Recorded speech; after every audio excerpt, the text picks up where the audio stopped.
그들이 떠나매 예수께서 무리에게 요한에 대하여 말씀하시되 너희가 무엇을 보려고 광야에 나갔더냐? 바람에 흔들리는 갈대냐? 그러면 너희가 무엇을 보려고 나갔더냐? 부드러운 옷 입은 사람이냐? 부드러운 옷을 입은 사람들은 왕궁에 있느니라. 그러면 너희가 어찌하여 나갔더냐? 선지자를 보기 위함이었더냐? 옳다. 내가 너희에게 이르노니 선지자보다 더 나은 자니라.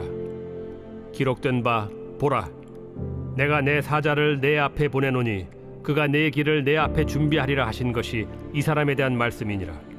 내가 진실로 너희에게 말하노니 여자가 낳은 자 중에 세례 요한보다 큰 이가 일어남이 없도다. 그러나 천국에서는 극히 작은 자라도 그보다 크니라. 세례 요한의 때부터 지금까지 천국은 침노를 당하나니 침노하는 자는 빼앗느니라. 모든 선지자와 율법이 예언한 것은 요한까지니 만일 너희가 즐겨 받을진대 오리라 한 엘리야가 곧 이 사람이니라. 귀 있는 자는 들을지어다.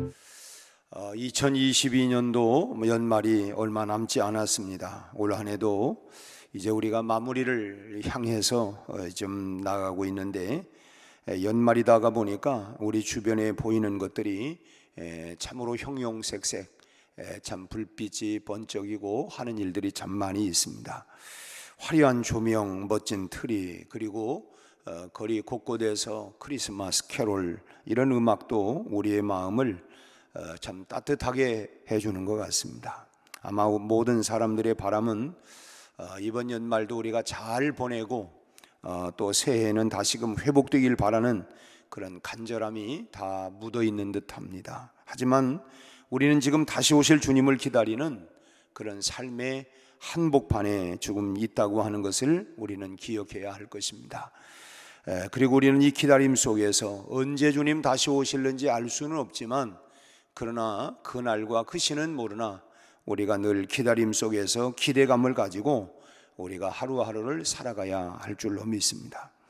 예수님은 세례 요한이 이제 옥중에 갇혀 있을 때 오실 그이가 당신이 오니까 아니면 우리가 다른 일을 기다려야 합니까? 라고 하는 옥중 질문을 받으시고 너희가 가서 듣고 보는 것을 요한에게 전해줘라. 맹인이 보고 못 걷는 사람이 걷고 나병 환자가 깨끗함을 받고 못 듣는 자가 듣고 죽은 자가 살아나고 가난한 자에게 복음이 전파된다고 해라. 이렇게 이제 그 질문에 대한 답을 하게 됩니다.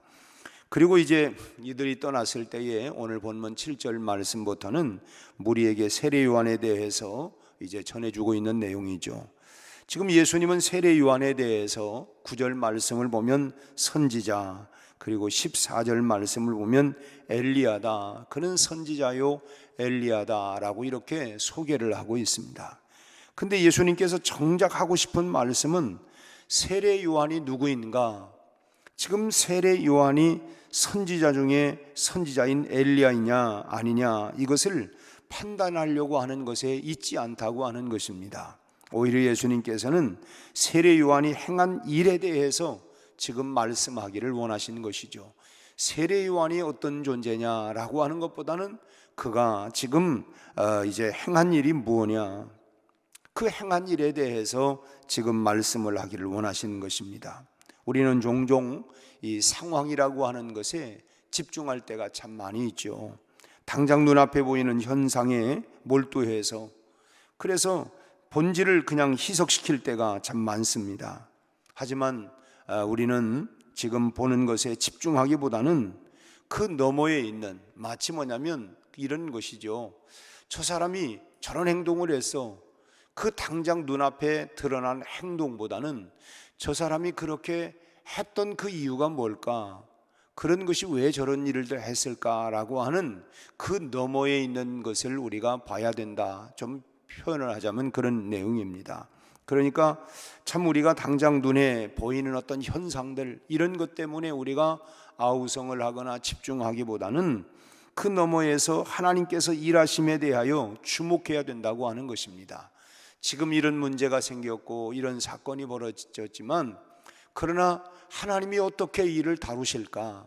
하나님이 이제부터 어떻게 일을 하실까? 여기에 우리가 더 관심을 가져야 된다라고 하는 것입니다. 고난 얘기를 하자면 참 욥만큼 고난당하는 사람이 세상에 어디 있겠습니까? 아무리 우리가 참 많은 주변에 사랑하는 가족들이 세상을 떠나고 해도 한꺼번에 10명의 자식이 다 몰살을 당하고 또 참 모든 재산이 다 잃어버리게 되어지고 온 몸에는 참 병이 들고 또 자기 아내는 저주를 하고 떠나버리고 참 세상에 욥만큼 참 많은 시련과 고난당하는 사람이 어디 있겠습니까? 그럼에도 불구하고 욥에 집중하고 있는 것은 당장 내 물질과 형편과 상황과 이런 것들이 아니라 그럼에도 불구하고 하나님께 집중하고 있는 것이죠. 그것을 우리가 배우는 것입니다. 참 이 어려움이 있지만 당장 내 상황과 형편은 지금 힘들고 어렵고 정말 못 살겠다, 너무 정말 죽을 지경이다라고 하지만 그러나 그 이후에 하나님이 일하시는 것을 우리가 볼 수 있는 눈이 있어야 된다고 하는 거예요. 믿음이 뭡니까? 그럼에도 불구하고 그래, 여기에 하나님이 어떻게 일하실까? 이제 나는 내가 할 수 있는 일 아무것도 없다. 나에게 다가온 것은 절망이고 식량이고 낙심이고 질병이고 고난이고, 그러나 이제부터 하나님이 어떻게 일하실까? 그 너머에서 일하실 하나님께 우리가 집중을 해야 된다라고 하는 것입니다. 대림절이 뭡니까? 대림절은 하나님께서 일하심을 주목하는 절기입니다. 하나님이 어떻게 일하실까? 세상이 온통 죄악으로 관영되어서 더 이상 소위 눈뜨고 볼 수 없는 완전히 참 멸망 직전에 있는 이 세상을 향하여 하나님이 일하시는 것은 뭡니까? 독생자 예수 그리스도를 이 땅에 보내셔서 그래서 이 땅을 치유하고 고치고 구원하는 일 아니었습니까? 이제 우리는 그래서 하나님이 일하시는 걸 주목해야 된다고 하는 거예요. 이제 하나님께서 우리 가정에 오셔서 어떻게 일하실 건가? 하나님의 일하심을 우리가 주목하고 그리고 하나님의 일하신 것을 우리가 기대하는 것이죠. 눈앞에 보이는 화려한 것들에 현혹되어서 번쩍거리는 이런 것들 때문에 당장 그렇죠, 눈이 우리가 참 휘황찬란한 것에 시선을 빼앗기기도 하지만 그러나 정작 우리가 주목해서 봐야 할 것들을 보지 못하는 그런 실수를 범해서는 안 되겠다고 하는 것입니다. 우리 눈에 시선을 빼앗겨서 정말 우리가 봐야 할 것 보지 못하는, 그렇다고 한다면 우리가 진짜 보아야 할 것을 제대로 보기 위해서 우리가 어떻게 해야 되느냐? 먼저는 상황에 맞는 영적인 안목을 지니고 있어야 되겠다 하는 것입니다. 영적인 안목. 참 그런 얘기 하잖아요. 귀가 있다고 다 듣는 건 아니고 눈이 있다고 다 보는 것도 아니고, 흔히 그렇잖아요. 자기가 보고 싶은 것, 자기가 듣고 싶은 것만 듣지요, 보지요. 그런지 않습니까? 그래서 우리는 정말 그런 것 때문에 우리가 이런 마땅히 우리가 그런 상황에 맞는 그런 그때그때마다 영적인 안목을 길러야 된다고 하는 거예요. 자, 지금 이런 어려움이 있지만 이때 하나님이 어떻게 역사하실까? 우리가 교회가 70년의 역사가 왔고 또 우리가 살아온 생애만큼 우리가 이 세상을 경험을 했습니다. 어쨌든 우리가 30년 살았으면 30년, 60년 살았으면 60년, 70년, 80년 살았다면 그만큼 이 세상을 우리가 살아오면서 경험한 게 많이 있어요. 참 그때마다 우리가 힘들고 어렵고 답답하고 속상하고 눈물 나고 하는 일들도 많았지만 또 가만히 돌이켜서 돌아보면 그때 정말 하나님의 은혜였지. 정말 그때 하나님께서 내가 그때 힘들고 어려워서 나는 내가 살 수 있는 유일한 길은 주님밖에 없다. 그래서 엎드려 기도하면서 그 상황에 내 마음이 빼앗기지 아니하고 이때 하나님께 시선을 고정하고 하나님 나 살려주세요. 하나님이 역사해 주세요. 하나님 도와주세요. 이 모든 상황에 하나님께 집중하고 나갔더니 어느새 보니까 그 어려운 과정을 내가 다 딛고 그 어려운 과정을 뚫고 나온 내 모습을 우리가 보이지 않습니까? 그래서 우리가 오직 의인은 믿음으로 말미암아 살리라. 그래, 내가 오늘 또 이런 상황 속에서 참 조금 전에 우리 조영진 집사님 기도해 준 것처럼 우크라이나 전쟁이 참 세계 경제에 많은 어려움도 주고 있고 또 미국의 달러는 왔다 갔다 하는 동안 전 세계가 참 출렁거리는 이런 모습들, 또 그뿐입니까? 우리 사회는 극단의 이기적인 이런 마음 때문에 다 자기 자기 소리들이 자꾸만 높아지고 있고, 또 그뿐입니까? 뭐 정말 그 어느 때보다도 참 이렇게 정치하는 사람들도 더 극단에 양분화되어 가고 있고, 이런 참 어려운 상황에 있어요. 우리가 주변의 상황에 보면은 정말 희망이 없다. 그러나 이런 희망이 보이지 않는 이곳에 우리가 집중해야 할 것은 이제 하나님이 어떻게 일하실까? 하나님이 어떻게 일하실까? 여기에 이런 상황 속에 상황에 맞는 영적인 안목을 우리가 가지고 있어야 된다라고 하는 것입니다. 오늘 시작되고 읽었던 7절 말씀에 보면 예수님께서 무리들에게 질문하는 게 뭡니까? 너희가 무엇을 보려고 광야에 나갔느냐? 광야에 나간 이유가 뭐냐라고 묻습니다. 그 광야에 나간 것이 너희가 무슨 대자연을 보기 위해서 참 광야에 나가서 거기에서 그 바람에 흔들리는 갈대처럼, 또 그 다음에 부드러운 옷을 입었느냐, 여러 가지 이렇게 소위 그 대자연을 보기 위해 나간 것이 아니라고 하는 것을 분명히 말씀하고 있어요. 8절 말씀에 보면 광야에서 다른 것을 보기 원해서는 안 된다. 그렇다고 하면 이 광야와 같은 이 세상에 나가서 우리가 참 나가는 이유가 뭐냐? 지금 이 광야에서 우리가 정말 봐야 할 게 뭐냐? 9절 말씀에 보면 선지자를 보기 위함이라는 것입니다. 지금 이 말씀은요, 이스라엘 백성들에게 있어서 이 광야라고 하는 것은 뭐냐? 그곳에서 하나님의 말씀을 듣고 하나님을 만나는 장소였습니다. 그래서 우리가 과거의 역사에 사막의 교부라고 하는, 일부러 참 믿음 있는 사람들이 사막 속에 나가서 아무것도 없잖아요. 사막에는 뭐가 있습니까? 그러나 그곳에 나가는 이유가 뭐냐면 하나님의 음성을 듣고 하나님을 만나기 위해서 가는 거예요. 눈에 아무것도 보이는 게 없어요. 황량한 사막입니다. 거기에서 볼 수 있는 건 뭡니까? 다 모래바람이고 돌멩이들이고 아무것도 보이지 않아요. 그러나 그들이 거기에서 반짝거리는 것도 없고 아무것도 없지만 그곳에서 하나님의 음성을 듣고 그리고 하나님을 만나기 위해서, 그래서 광야로 나가는 거예요. 하나님의 뜻을 깨닫는 장소가 그래서 광야라는 것입니다. 그러기에 광야에서는 하나님의 말씀을 대언하는 선지자들이 있었습니다. 우리가 선지자들을 보는 이유는 뭐냐? 그분의 무슨 영성을 추구한다든지 그분의 깨달음을 계승하기 위한 것이 아니라 하나님의 뜻을 깨닫고 하나님의 인도하심, 이끄심을 따르기 위한 것입니다. 여러분, 우리가 교회에 와서 뭘 보기 위해서 왔습니까? 저 사람이 무슨 옷을 입었는지, 머리는 어떻게 했는지, 화장은 어떻게 했는지, 또 이것을 보기 위해서가 아니라 참 우리가 이곳에서 참 우리가 정말 봐야 할 것이 뭐냐? 바로 그것은 지금 말씀을 드린 것처럼 하나님의 뜻을 깨닫고 하나님의 인도하심을, 이끄심을 우리가 따르기 위한 것입니다. 그 말씀을 듣고 그래 하나님의 말씀을 따라 오늘 내가 살고 있는 삶의 현장들이 정말 거칠고 힘들고 어렵고 답답하고 하지만 그래 주님의 말씀을 따라 내가 가야지. 다시 내가 내 삶의 한복판에서 이것 때문에 힘들고 저것 때문에 어렵고 참 낙심시키는 일이 있지만 아니야, 내가 오늘 이 말씀 붙잡고 이 말씀을 따라가야지. 어쩌면 우리가 교회에 나오는 이유가 뭡니까? 뭔가 좋은 것을 보고 듣기 위해서가 아니라 이것은 뭐냐면 바로 하나님의 뜻이 무언가, 그리고 하나님의 인도하심, 하나님의 참으로 이끄심을 따르기 위해서 우리가 하나님 앞에 나오는 거 아니겠습니까? 그래서 광야는 뭐냐? 아무것도 보이지 않아요. 사실 우리도 그렇잖아요.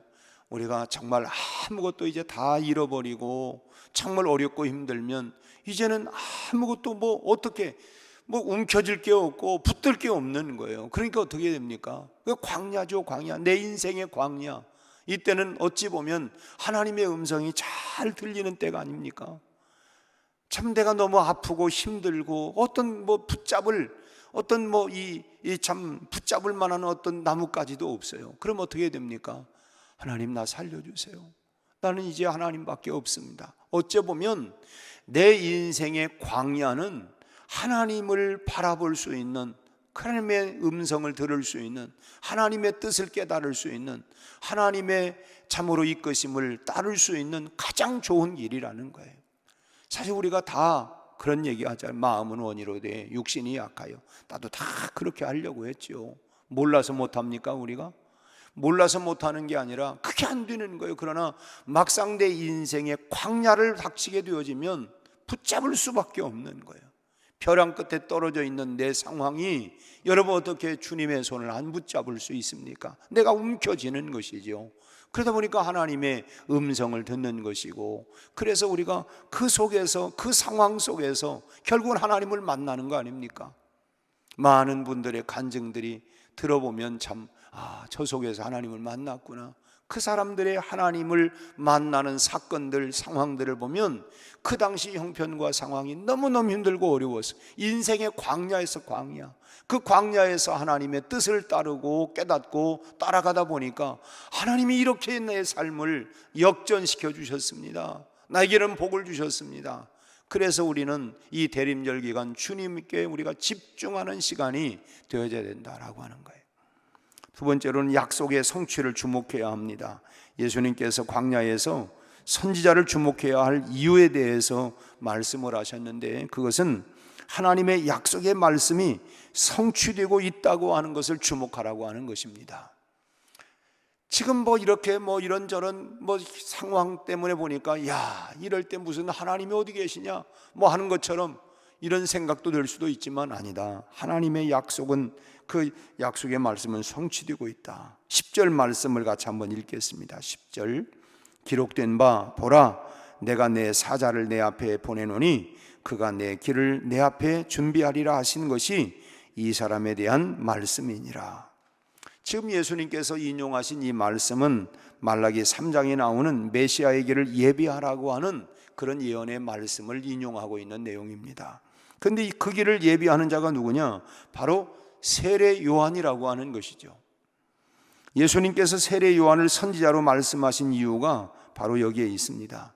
무슨 세례 요한의 자질이나 영성이 아니라 그가 지금 약속의 말씀이 성취되도록 하나님께서 보내신 자라고 하는 것입니다. 그의 무슨 됨됨이, 그의 무슨 성품 이런 것이 아니라 그를 통해서 지금 하나님의 약속의 말씀이 성취될 수 있도록 하나님이 보내신 자라고 하는 것입니다. 오늘 우리도 그렇다고 한다면 이 대림절 기간 중에 우리가 보아야 할 것이 무엇이냐?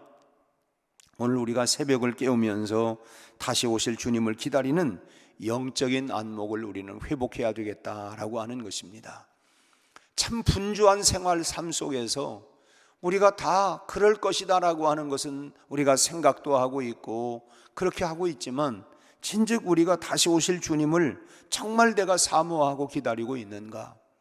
초대교회 성도들이 참 마라나타 아멘 주 예수여 어서 오시옵소서, 정말 그들이 그 사모하는 마음을 가지고 오늘 현실의 그런 고난과 역경들을 그래 주님 오신다, 이런 다시 오실 주님에 대한 영적인 안목을 가지고 자기 현실의 모든 삶을 도피한 것이 아니라 그걸 이겨나가는 거예요. 주님이 오신다. 오늘 우리도 이 영적인 안목을 길러야 되겠다고 하는 것입니다. 지금 우리의 환경과 상황에 치우쳐서 우리가 보고자 하는 것들에 우리의 시선이 빼앗기지 않아야 되겠다고 하는 것입니다. 우리가 흔히 그러잖아요. 나 요즘 정신없어. 뭐 때문에 정신없고 이것 때문에 저것 때문에 내가 정신이 없었다고. 요즘 기도해. 내가 요즘 기도할 시간이 없고 내가 정신이 없다고. 정신이 그러잖아요. 우리가 다 어떤 상황 가운데에 다 몰입을 하고 거기에 다 빼앗겨 가지고 우리의 마음, 우리의 시간, 우리의 시선, 우리의 모든 것들을 다 빼앗겨 가지고 지난주에 어디 예배 시간에 안 보여도 말도 마요. 내가 요즘 정신이 없어요. 뭐 때문에 정신이 없는지. 대림절은 그렇게 정신없이 살아갔던 우리의 삶의 모든 시선을 다시금 다시 오실 주님께 집중하는 시간이라고 하는 거예요. 오히려 우리가 그런 것에 시선을 빼앗기고 마음을 빼앗겨서 걱정, 근심, 두려움, 염려, 공포 이런 것에 세상이 주는 게 다 그런 것 아닙니까? 아무리 우리가 많은 걸 소유했어도 이거 잃어버리면, 우리가 오늘 건강해도 세상은 이러다 갑자기 내가 어떻게 되면 여전히 세상은 우리에게 두려움과 걱정과 염려와 내가 잘 되고 있으면서도 이러다가 어떻게 하면 될까? 또 걱정이 또 아닌 걱정들을 또 끄집어서 만들어내기도 하고 말이죠. 이게 세상이 우리에게 주는 그런 염려, 근심, 걱정, 두려움들이 얼마나 많습니까? 그러기에 오히려 우리는 하나님을 볼 수 있도록, 그리고 하나님의 말씀이 들릴 수 있도록, 그리고 우리의 모든 상황 그 너머에서 일하시는 하나님께, 주님께 집중해야 된다는 것입니다. 내가 지금 우리 그 찬송 때 이 세상 험하고 나 비록 약하나 늘 깨어 기도하면, 그래 주님이 이 상황 너머에서 일하시는 하나님을, 주님의 손길을 우리가 볼 수 있어야 된다고 하는 거예요. 우리 육신의 눈을 가지고 보이지 아니하지만 하나님이 일하시는 그런 영적인 안목을 가지고, 아, 이때 이제 하나님이 일하시는구나, 또 하나님이 일하실 수 있도록 내가 내 마음을 내려놓고 하나님이 이제 하나님이 일해 주십시오, 하나님이 역사해 주십시오. 참 우리의 삶의 자리에서 하나님의 약속의 말씀이 성취되어 가고 있다고 하는 것을 우리는 또 주목을 해야 된다고 하는 거예요. 우리가 가만히 정말 우리가 믿음을 가지고 우리의 삶의 뒤를 돌아보면, 참 나는 이것도 해야 되겠다, 저것도 해야 되겠다, 내 인생의 계획도 있지만 그럴 때마다 우리가 낙심되는 게 많잖아요. 아유, 내 계획대로 된 게 하나도 없네. 근데 또 우리가 믿음의 눈을 가지고 영적 시선을 가지고 가만히 돌아보면, 야, 역시 주님이 내 인생을 이렇게 인도하셔서, 주님이 만들어 주셨어. 참 그래서 저는 참 386장을 굉장히 참 좋아하기도 하고, 저의 참 늘 내가 이 애창하는 찬송인데, 나의 갈 길 다 가도록 예수 인도하시니 무슨 일을 만나든지 결론은 뭐냐? 만사형통하리라. 내 뜻대로 아니라 주님의 뜻대로 결국은 다 이루어져 간다. 주님의 뜻대로 형통하게 될 거다. 그래서 우리가 늘 하나님의 약속의 말씀이 성취되어 가고 있다고 하는 것을 우리가 주목할 때에 다시 오실 주님을 기다리는 우리의 안목이 세상의 유혹이나 시선에 휩쓸리지 않게 된다고 하는 거예요. 우리는 다 그렇잖아요. 참 보암직도 하고 먹음직도 하고 탐스럽기도 하고, 여러분 세상이 오늘날 우리에게 주는 것들이 얼마 다 그런 거 아닙니까? 백화점에서 반짝거리는 모든 이것도 결국은 우리의 시선을 빼앗아가는 거잖아요. 결국은 자, 이렇게 화려한 것이 있다. 우리가 TV 광고들도 보면 여러분 거기에 다 그런 부분들이 우리의 시선과 이런 것들을 다 빼앗아가는, 이때에 우리의 안목들을 우리가 주님께 집중을 해야 하는 그런 시기라고 하는 것입니다.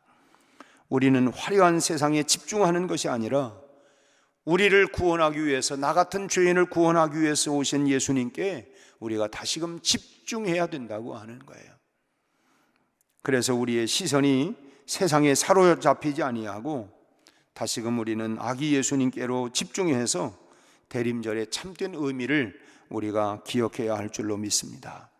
참 간절히 바라는 것은 이 대림절 기간 동안 하나님을 깊이 경험할 수 있는 이 광야의 자리를 확고하게, 내 인생의 한 삶의 한 복판에서 나 이거 어려워 힘들어, 그러나 그 속에서 그 상황에 우리가 마음과 시선을 빼앗기는 것이 아니라 이때에 주님께 집중하고 주님을 만날 수 있는, 주님의 음성을 깨달을 수 있는, 주님의 인도하심을 따라갈 수 있는 이런, 정말 오늘 이 내 인생의 이 광야는 주님을 만나는 시간이다, 주님을 따르는 길이다.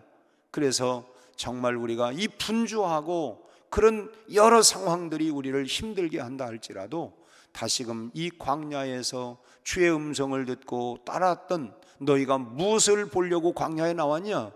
왜 광야에 나왔느냐?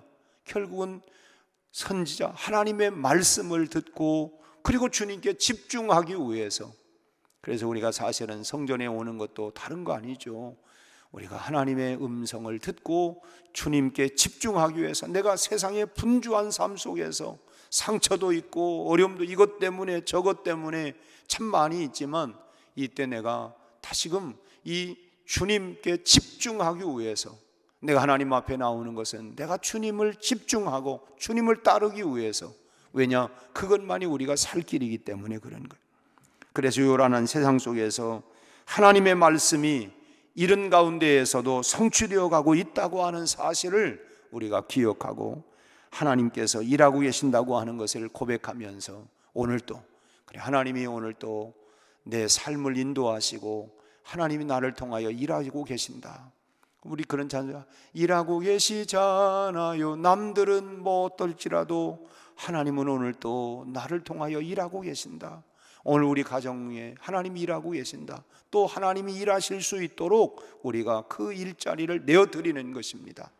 바라기는 우리의 시선이 다시금 주님께로 집중할 수 있는 이런 대림절 기간이 다 될 수 있기를 주님의 이름으로 축복합니다. 기도하겠습니다. 신실하신 아버지 하나님, 우리는 주님의 백성임을 고백합니다. 주님의 백성으로 이 광야 같은 세상을 살아갈 때에 요란한 세상의 풍류 속에서 방황하지 않게 하여 주옵시고, 화려한 조명에 집중하지 아니하고 하나님을 찾고 또 찾는 신앙인이 되게 하여 주시옵소서. 그래서 오늘 말씀이 우리를 지배하고 인도하는 은혜가 있게 하여 주옵시고, 주님의 일하심과 주님의 신실하신 약속의 말씀을 붙잡고 그 음성을 따라 오늘 또 살아가는 복된 날이 되게 하여 주옵시고, 참으로 주님의 오심을 기다리며 대망하며 오늘 또 이 상황 속에서 주님을 바라보고 주님께 집중하고 오늘 하루도 승리하는 우리 모든 성도들의 삶이 되게 하여 주시옵소서. 예수님 이름으로 기도하옵나이다. 아멘.